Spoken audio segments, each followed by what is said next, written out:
So, last night at the Savoy Theatre in London, Paddington the Musical welcomed an audience to the first preview performance of its world premiere run. During the show, it was revealed simultaneously via press release and across social media how Paddington Bear himself was being brought to the stage. And I know that some of you have been waiting for me to talk about it ever since, but I was actually at the first preview performance, and now I'm going to tell you all about it. So in other words, thank you very much for bearing with me.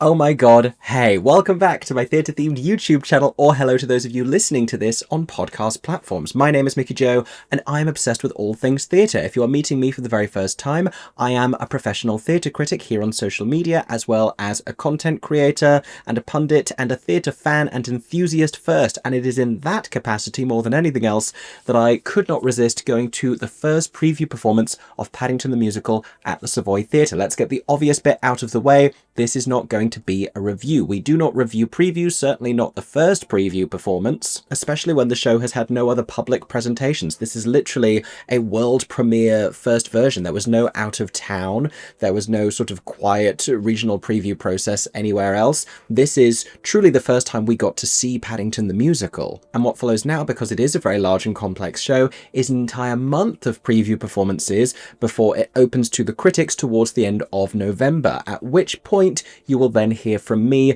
what I think of the show after I have been back at the end of the month. So if you're eager for my review of Paddington the Musical, this is a great opportunity to make sure that you are subscribed to my theatre-themed YouTube channel with the notifications turned on so you don't miss the video as soon as it gets released, or if you prefer, following me on podcast platforms. Today, however, I'm going to talk you through the first preview performance. I will let you know what happened, and I'm going to give you a sense of the show. There will be spoilers in certain sections, but I will do my best to let you know where they are going to be. We are, of course, going to talk about Paddington himself, my thoughts on how he is being brought to the stage, and my experience of how that actually worked as an audience member. We're also going to talk about the material. At the time of filming this, 2 songs have been released publicly, The Explorer and The Bear, as well as Pretty Little Dead Things. But I have now heard the entire score written by Tom Fletcher, and I'm very excited to tell you about it, as well as some slight changes to characters and the narrative itself from the film that it is based on, because this is based on the first of the trio of Paddington movies. For those of you who already have tickets or are considering getting some, and I would encourage you to do so as soon as possible because I do think this show is only going to gain momentum throughout the month of November, I will also let you know a little bit about the theatre going experience. But if you have any questions about that or about the show itself that I don't address in this video, feel free to comment them down below. Make sure to try and keep the comments section as spoiler free as possible,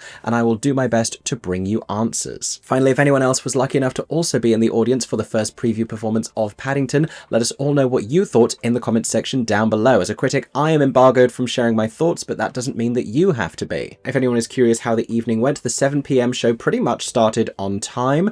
We were greeted on stage by producers Sonia Freeman and Eliza Lumley, as well as director Luke Sheppard, who were all visibly excited to finally share Paddington with us, the first ever public audience, and who also reassured us that because this was a first preview performance, there might be a couple of technical hiccups, but guess what? There weren't, really. There was a couple of minor things. One small thing broke and 3 hero cast members managed to move debris off the stage. But generally speaking, and this perhaps because they have had at least 2 dress rehearsals that I am aware of, it was perhaps the slickest first preview of a big new musical that I have ever seen, with a running time of I think about 2 hours and 25 minutes before an interval, which I do anticipate decreasing a little bit through the preview process. I think they're publicly listing it as 2 hours and 30, and they're going to have to do a little bit of cutting to get it down to that, which I dare say that they might.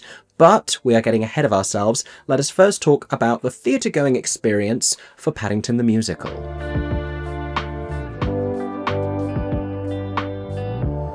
Now, I famously said not too long ago that I thought the Savoy was perhaps a little bit of an unusual fit for Paddington because of its proximity to the luxury Savoy Hotel. I think some of the best shows there are ones that play into that kind of glamour and grandeur. Sunset Boulevard, I thought, was a terrific fit for the venue. And I am now, at this time, readying to eat my words like they are marmalade sandwiches, because everything that they have done to welcome Paddington the Musical to the Savoy is just first rate, is absolutely exceptional. They have installed installed new screens on the exterior of the theatre entrance on the side of the street. The Paddington artwork with this deep blue and the sort of painted Paddington face that's nodding a little bit to the Wicked artwork, and the gold lettering all looks absolutely gorgeous on the outside of the theatre, where I anticipate it to stay for many, many years. And I know I said I wasn't going to review, and this sounds like I'm sort of telling you what I think of the show without telling you.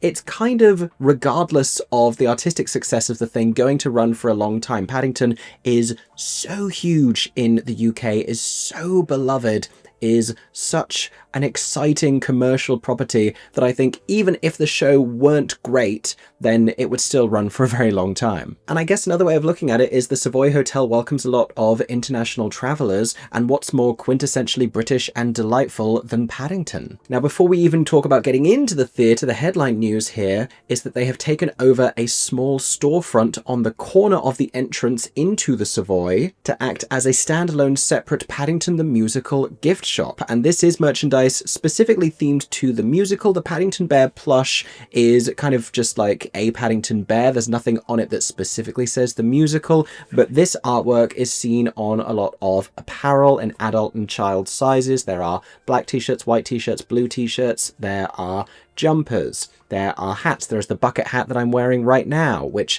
fits my large head very comfortably, actually, for anyone who happened to be curious. There's also baseball caps. There are various drinking receptacles. There are luggage tags, which I think is a very smart piece of merchandise.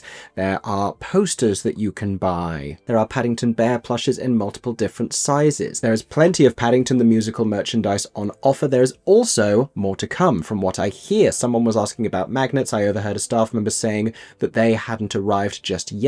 It is previews after all, so the entire experience is still coming together just a little bit. And there are also locations in the Savoy Theatre where you can buy that merchandise as well. I would recommend trying to visit the merch store on the outside first, especially if you're early enough that it's still quite quiet. It's a small little space, but so are the merch locations in the Savoy, so I think you're probably going to have a better experience. Also, don't wait until after the show, because at last night's performance it was closed by the time the show finished. I would suggest going before you head into the theatre, or perhaps earlier in the day if you have time. Now, I spotted a couple of nice photo locations throughout the theatre. These might evolve and change. They are currently sort of step and repeat style boards with little Paddington and London emblems and logos on them. There are also some very cute theming details throughout the theatre. In the Ambassador Lounge they had various posters themed to certain characters and businesses from the world of Paddington, including a neighbourhood watch sign, including a poster about Mr. Gruber's antique store.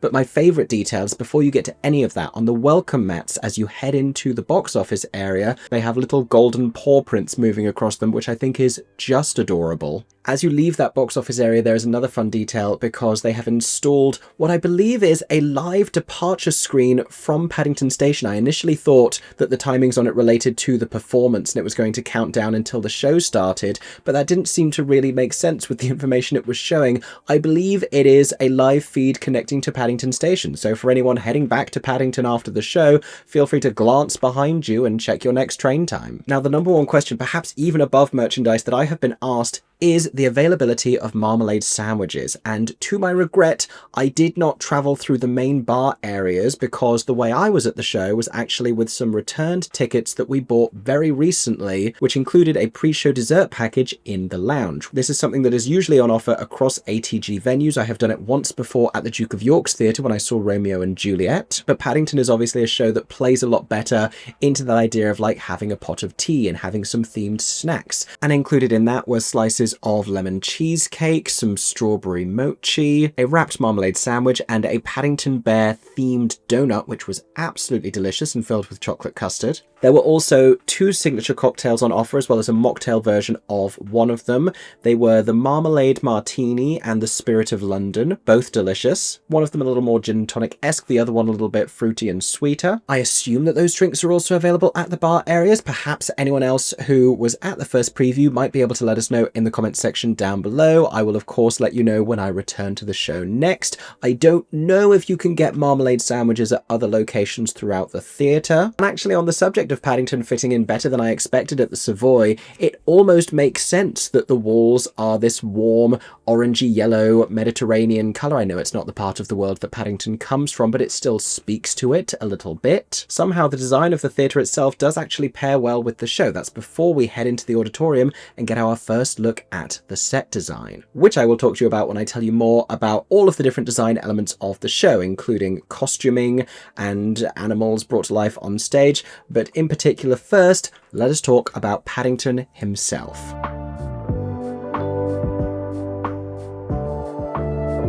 Now, if you don't want to know how Paddington Bear is being brought to life on stage or what Paddington Bear looks like on stage, I would encourage you to skip ahead through this entire section where we are going to talk about it extensively. For many of you, however, I dare say you may have already seen the images and video released of Paddington Bear. And he arrives fairly early on in the show. He is not the first character that we see, but we build up towards this first look at him, with the headline news here being that, contrary to many people's expectations, Paddington is not a puppet, at least not in the traditional sense.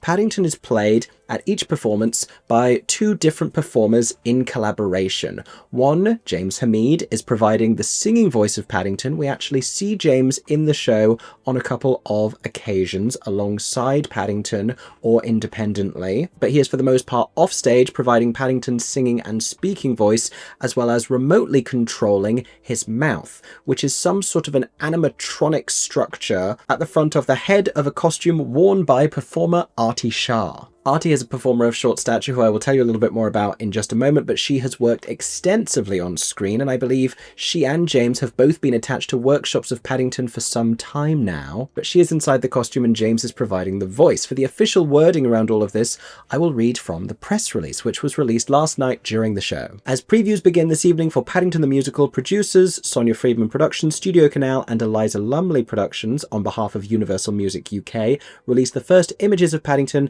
and revealed the team bringing him to the stage, not just the performers, but also the designers. The team behind the bear are Tara Zafar, Paddington Bear designer, Audrey Brisson, Bear Physicality Associate Director, Phil Woodfine, Remote Puppetry Coach, and Annabelle Davis, Paddington Bear Casting Director. The alternate Paddington onstage performers, this being theatre, there are always alternates and understudies, are Abby Purvis and Ali Sarabani. I don't know if they mean alternate in the truest sense, implying that they are going to have scheduled performances each week. We will find out soon enough, or whether that is just a euphemism that also means cover or understudy. We do have a little bit of a statement here from producers Sonia Friedman and Eliza Lumley, who said, "After many years of exploration and development, we are thrilled alongside STUDIOCANAL to finally bring Paddington to the stage. It takes an extraordinary team to share this very special bear with the world, our amazing performers James and Artie, our brilliant alternates Abby and Ali, and the incredible group of artists led by designer Tara, alongside Audrey, Phil and Annabelle.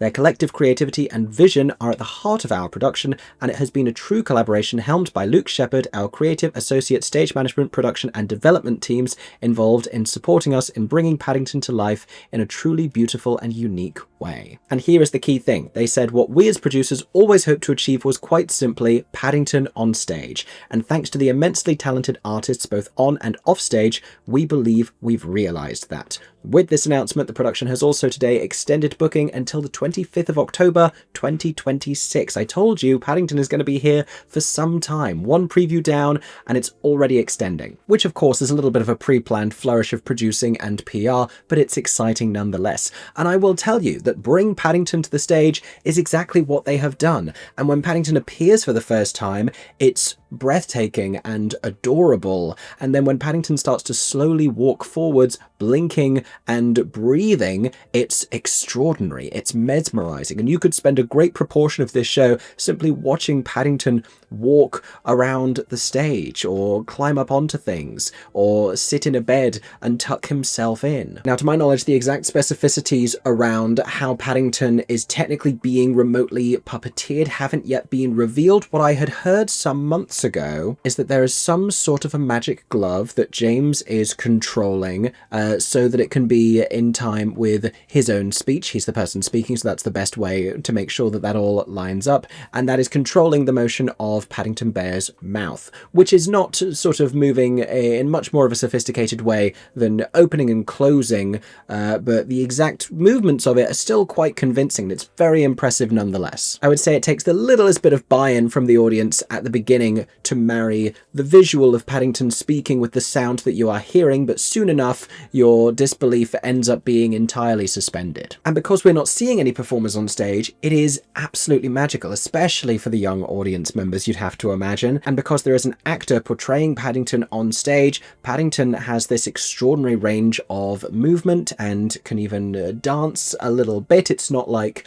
wild choreography. You also have to consider someone being inside of a fur-covered suit and the need for their environment to be managed well enough so that they are not going to overheat during this performance. But it means that Paddington can do a great many things that a lot of puppets on stage wouldn't be able to do. And it also means that we can just look at this and believe that it's Paddington. That is the key thing here. Now, I do want to talk a little bit about the way that they reveal to the audience that this is being done, because we meet James first and he picks up this small bear and he begins to sing, and then he sort of leaves the playing space and then Paddington arrives, which is a loose implication of what's happening. James actually returns, this is another spoiler alert if you don't want to know things that happen during the show, at the end of the first act, and we see him singing one of Paddington's songs, continuing the vocal as a reminder that it is James that is providing Paddington's voice. We also meet him once again at the conclusion of the narrative and then during the bows. Now, there is something very special that they do in the bows that I hadn't initially understood, but I now really appreciate, because James comes down singing as Paddington,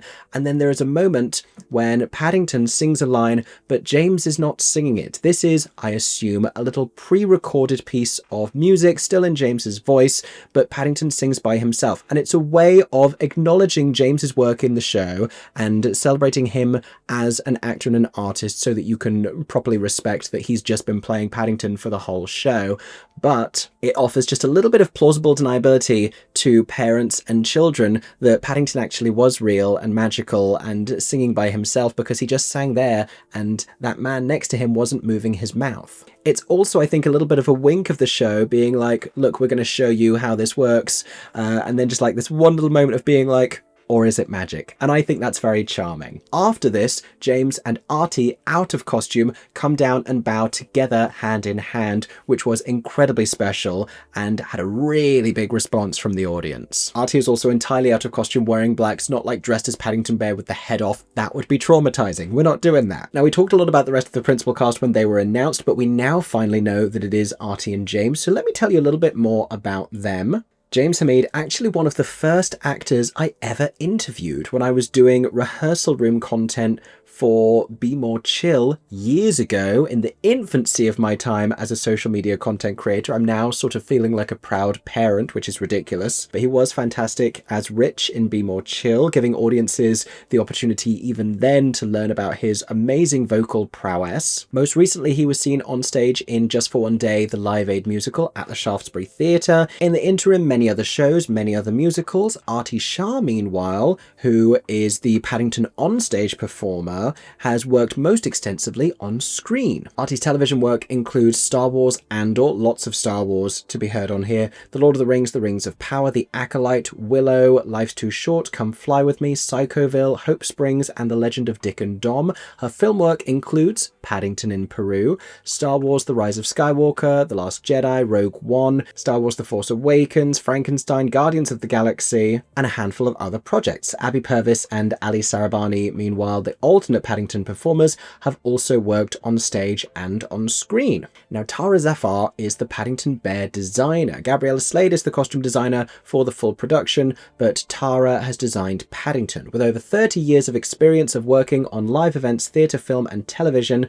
Zafar has created iconographic costumes, puppets, creatures, and extraordinary creations that have become part of our collective cultural memories. Here are some examples. Children's TV characters and puppets have included In the Night Garden, The Adventures of Abney and Teal and Moon and Me. Also The Monster for Lady Gaga's Monster Tour, Eddie for Iron Maiden, Scissor Sisters for the Brit Awards, and The Dancing Milk Carton for Blur's Coffee and TV. Film creatures include The Banshees of Inisherin, Ant-Man 3, Quantumania, The Batman, Star Wars 7, The Force Awakens, which I believe is where Tara and Artie Shah first became acquainted and might even have been the route through which Artie Shah became involved in this production. Also The Hitchhiker's Guide to the Galaxy, Hellboy 2, X-Men First Class, a handful of others. But the most exciting thing is this part here. Tara created the original monkey sidekick for ITV Digital, which later became the PG Tips monkey. I don't know if anyone else remembers this, but that is an absolutely iconic puppet. And to talk a little bit about the Paddington Bear design, it is not going for hyper-realistic bear in the same way that the film is, in terms of how Paddington is portrayed.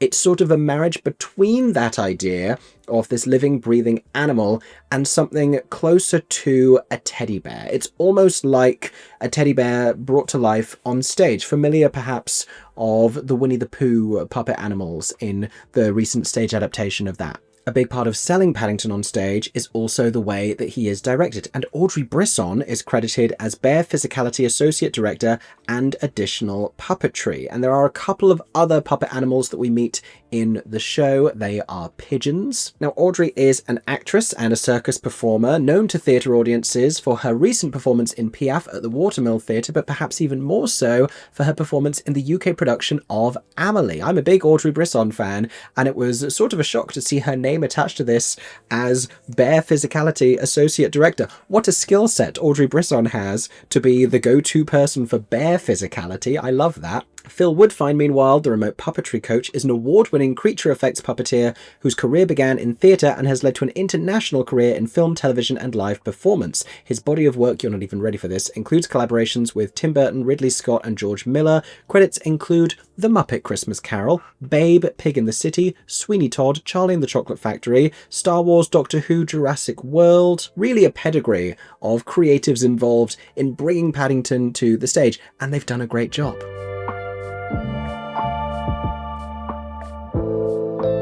Let's continue then by talking about the material, the way that the narrative is shaped and framed within this version of the Paddington Bear story, as well as the songs, many of which have yet to be revealed. Here is what I can tell you. In this section, I am going to be talking about the plot and changes to the plot. If you don't want to know what the songs are like, once again, skip ahead. So like I said, the story is based on the first Paddington Bear film. We don't have anything really from the second and the Hugh Grant character. None of that gets involved. In this one, we have more than enough plot to get through.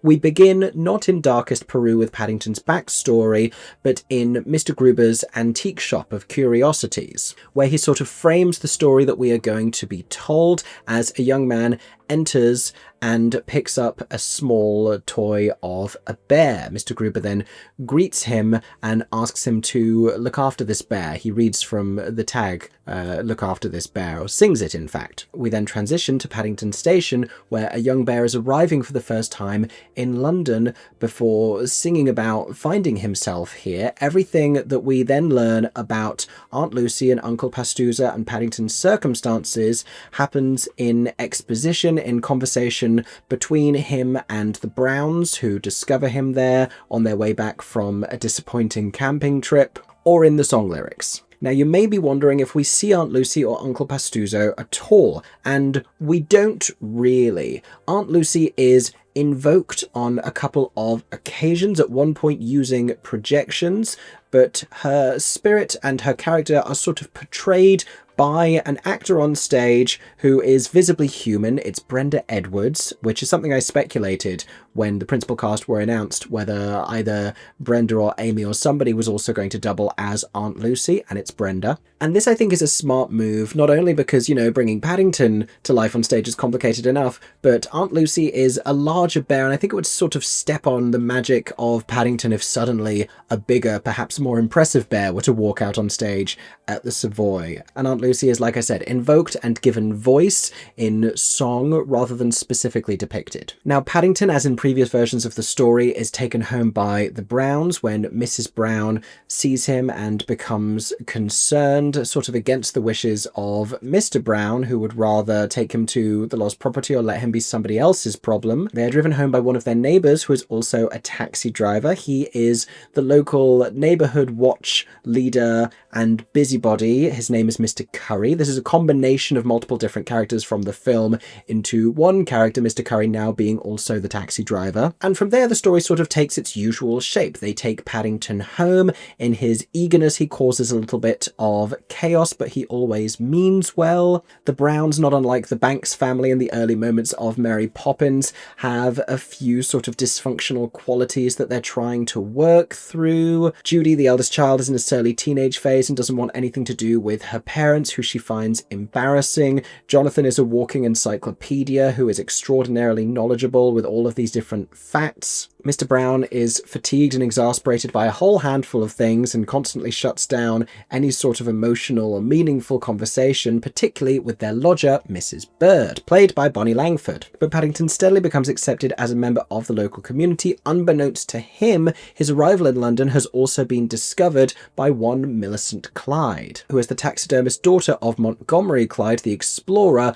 whom Paddington is seeking, whose identity he has not yet learned. To do that, they have to go and visit the Geographers Guild, who are very obtuse in welcoming anyone who isn't already a member, which is how they pronounce it, by the way. I'm not having a moment. Now, this feels like a good opportunity to talk about changes to some of the characters, and it's been a little while since I've seen the film, but from my recollection, Millicent Clyde on stage, very similar to the Nicole Kidman Millicent Clyde villain character. She has a henchman in tow, played by Taron Callender, who perhaps begins to have a change of heart about his affiliations. Paddington Bear is the familiar Paddington Bear character that we know and love. He looks and sounds very much as we expect him to. The characters who have undergone a little bit of transformation in the journey from screen to stage are the Brown family themselves, as well as the local residents of, oh my gosh, I've forgotten the name of their neighbourhood. Is it Churchill Gardens?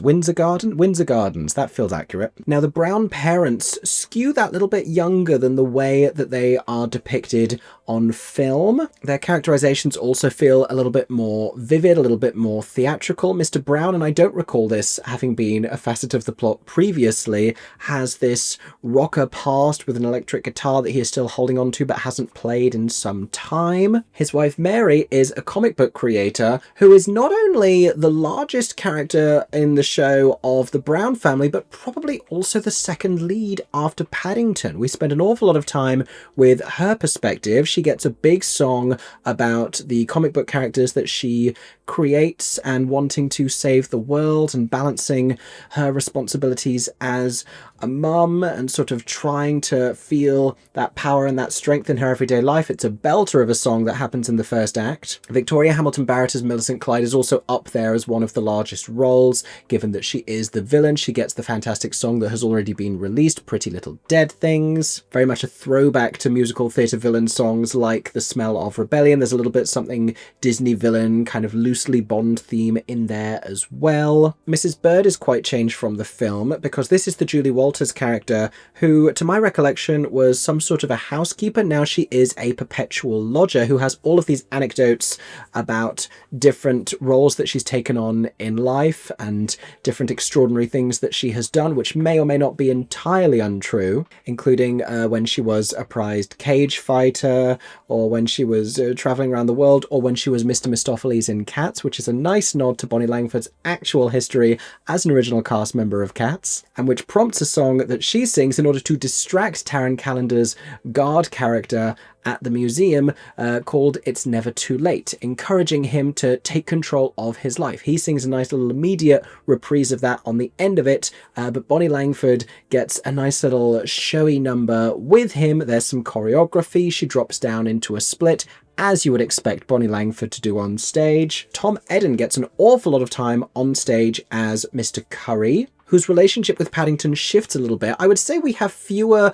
Mr. Brown and Paddington together scenes from the film. It is, for the most part, the Brown family as a unit and Paddington. It's not so much about the relationship between Paddington and Mr. Brown in the same way that it was on screen, but a character who does sort of personally get the chance to warm to Paddington a little bit more is Mr. Curry. They sing a song together at the top of the second act, simply called Marmalade, in which Mr. Curry discovers the joy of a marmalade sandwich, and it becomes this fantasized production number. Paddington gets an outfit change, people come on as dancing oranges. Tom Eden being Tom Eden, he also addresses the conductor and prompts music to happen, or sort of admonishes them for creating a little musical moment. He also acknowledges the audience when we laugh at things and speaks to us. It's the only moment that the fourth wall gets broken, really, is by Tom Eden. I don't know if it will get retained through to opening night. I sort of hope that it does, but it sets us up for this moment during the Marmalade song, which opens the second act,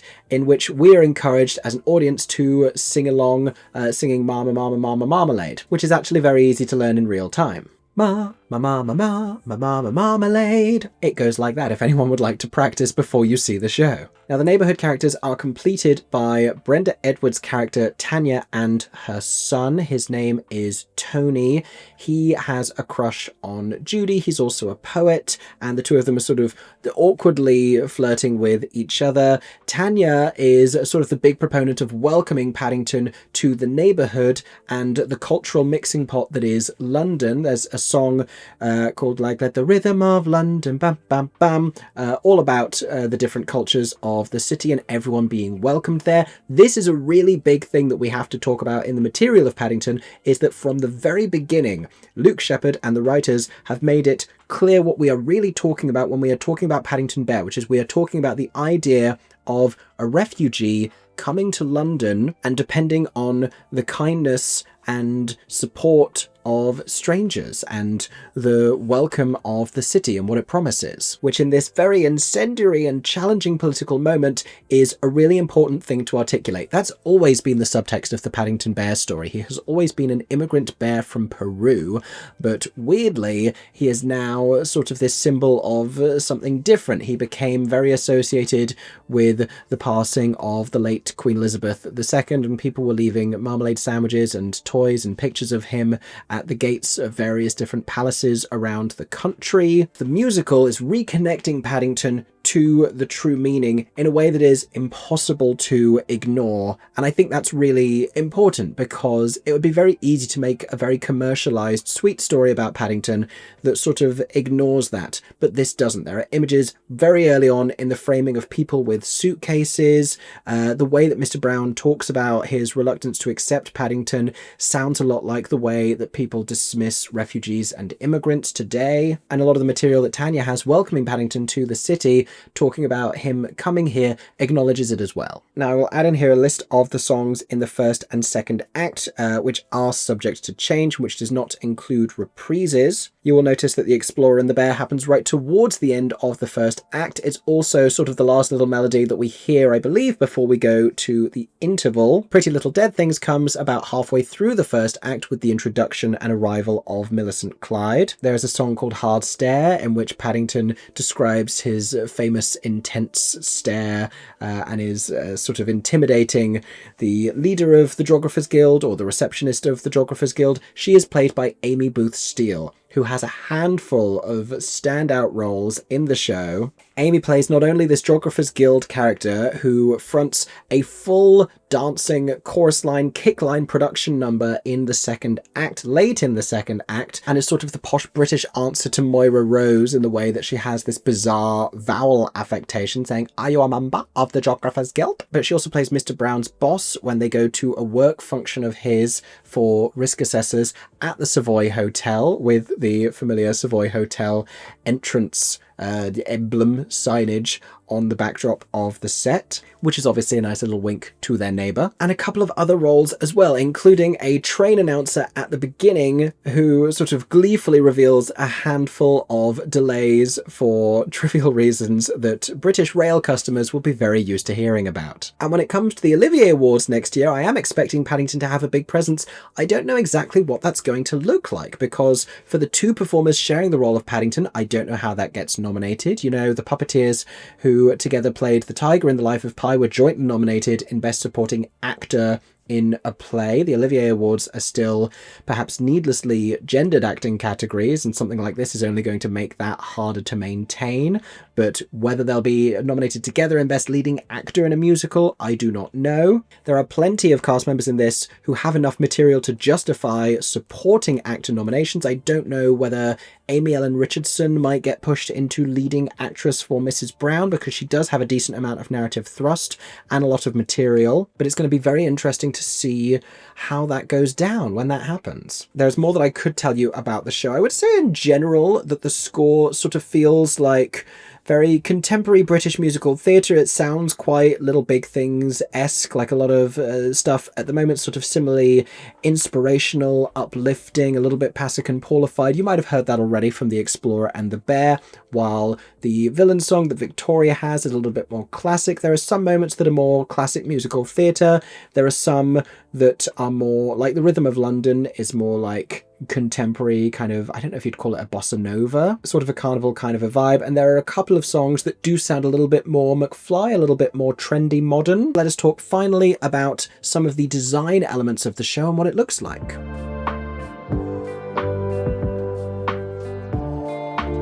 So this is a big and complex new musical with different set pieces, with pieces that are flown in and out, with the Brown family house coming on stage. The proscenium design for the whole thing has all of these different shelves and compartments, which become 3 different locations. Principally, it's sort of Mr. Gruber's shop of curiosities, but there are also some stuffed animals that descend down from above or come out from the sides to take us to either the Geographers Guild or Millicent Clyde's, I don't know if it's her workshop or if it's the museum where she displays the creations of hers. There are a couple of moments when Darkest Peru is invoked, which is mostly achieved through projections onto the sides and on the back wall. One thing that you should know about this set is it extends out from the traditional proscenium of the Savoy Theatre around the sides of the stage in the same way that the Mary Poppins set did not too long ago at the Prince Edward Theatre in London. Similarly to that,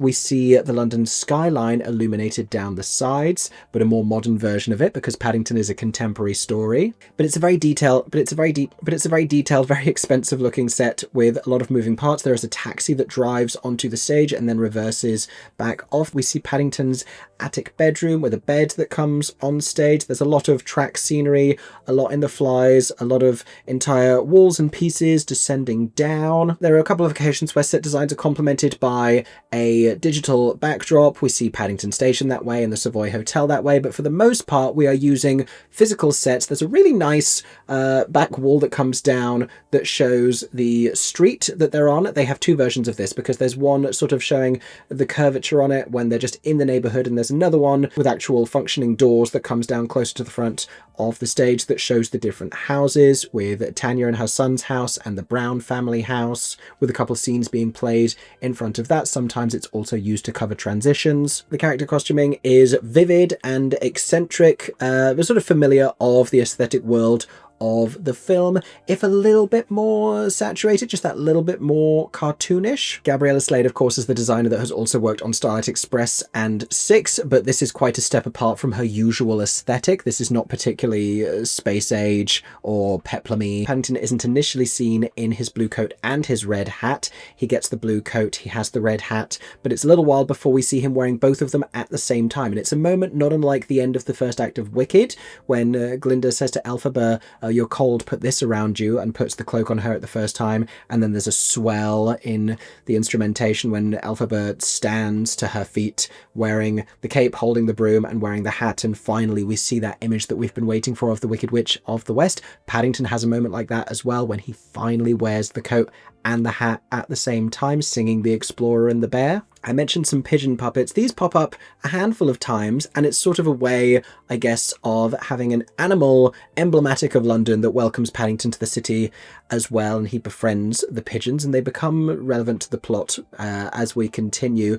But they are puppeteered via coming out of the walls or coming out of large bins, basically. One of the most complicated set pieces is in the Brown household when Paddington is running around and accidentally destroying stuff because he is curious about it, and it's very play that goes wrong in terms of a set that is rigged to have all of these different things collapsing and breaking and exploding. There's a few pyrotechnic moments that happen at the front of the stage as well. Now I'll use this point to tell you a few more sort of miscellaneous things that I want to cover here as well. At the first preview performance, they were very explicit that we were not to film or take photos of the bows. I don't know if this was simply because it was first preview. I don't know if this was because a couple of outlets like watsonstage.com, londontheatre.co.uk and Todaytix had an exclusive on capturing the bows content. You can go and check it out on their social media platforms, or perhaps I'm embedding it here and you're already seeing it as I am talking through this section. But just be aware when you go and see the show, check in with the ushers, and if during that moment they are holding signs or letting you know not to film and take pictures, then, you know, don't film and take pictures during that moment. But that might shift and evolve during previews. Currently, the answer is no. And I am very intrigued to hear what people are saying and what people are thinking during the preview period. It's many weeks. Like I said, this is the world premiere production. It has had many workshops, but this is the first time it is being put in front of a public audience. So it's going to be really interesting to see if the material evolves and changes. There's a few things that could be trimmed. There's some songs that we might lose simply for time. I don't know that there's any glaring things that feel like they desperately need to be cut, but they wouldn't hurt if the whole show were a little bit shorter. As I said, you will have to wait around a month for my full review. However, what I will say at this time is that all being well and the road through previews being a smooth one, I feel like Paddington has the potential to be perhaps the biggest new British musical since Matilda. Not to disparage the likes of Six and Operation Mincemeat, which have come since, but in terms of being a huge family commercial hit that has real staying power and is going to run for a really long time, that will also get artistic acclaim, I think Paddington has the capacity to be that show. I am keeping my eye on this. I have predicted for some time that this was going to be a really huge hit, and I am reassured from the first preview that it is still shaping up to be just that. You are not going to want to miss this show. Make sure to catch it while you can still get tickets at the Savoy Theatre. I will tell you more about it later this month. Stay tuned for my full review of Paddington the Musical. If you don't want to miss it, you know what you need to do. Make sure you're subscribed right here on YouTube. Turn on the notifications. It's a button that looks like a bell. Then YouTube will let you know every time I post a new video, and before too long, one of those will be a review of Paddington the Musical. Also, you can go follow me on podcast platforms if you would prefer, or other social media platforms like Instagram or TikTok. And in the meantime, as you see Paddington the Musical for yourselves, come back here, head to the comments and share all of your thoughts about the show. Or like I said, if you have any other questions that I haven't addressed today, let me know and I will do my best to bring you answers. Thank you so much for listening to all of my thoughts about the first preview performance of Paddington. I'm very excited to get to go back and see this show again in a few weeks. In the meantime, I hope as always that everyone is staying safe and that you have a stagey day. For 10 more seconds, I'm Mickey Joe Theatre. Oh my god, hey. Thanks for watching, have a stagey day. Subscribe!